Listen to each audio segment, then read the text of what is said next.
জন্য সবচেয়ে বড় কোরআনিক মেডিসিন হচ্ছে আয়াতুল কুরসি। মুখস্থ আছে? আয়াতুল কুরসি পরে ফু দিলে জিনের বাদশাহ দৌড়, সব দৌড়। পড়বেন সবাই? আয়াতুল কুরসি পড়বেন। বিশ্বনবী কালিজিরা খেতে বলতেন। কি খেতে বলতেন? কালিজিরা। এটা শিফা মিন কুল্লি দা ইল্লা সাম। বিশ্বনবী বলেছেন মৃত্যু ছাড়া এই কালিজিরা সব রোগের মহৌষধ। এই কালিজিরা শুধু একটা রোগ থামাইতে পারে না, রোগটার নাম মৃত্যু। কোনো কিছু থামাইতে পারে? বিশ্বনবী বলেন মৃত্যু ছাড়া সব রোগের মহৌষধ কালিজিরা। বিশ্বনবী মধু খেতেন। কোরআনে দুই জায়গায় শেফা আসছে। এক কোরআনের ক্ষেত্রে আল্লাহ বলছে শেফা, আবার মধুর ক্ষেত্রে কইছে শেফা। আল্লাহ বলছে ফিহি শিফাউন লিন-নাস, এই মধুর ভিতরে আমি আল্লাহ শিফা রেখেছি। চিল্লায় কোন সুবহানাল্লাহ।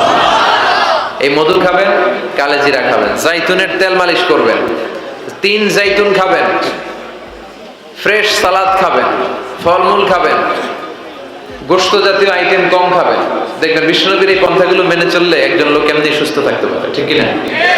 আল্লাহ তুমি বিশ্বনবীর শিখানো পন্থায় আমরা যেন জীবন চালাতে পারি তৌফিক দাও।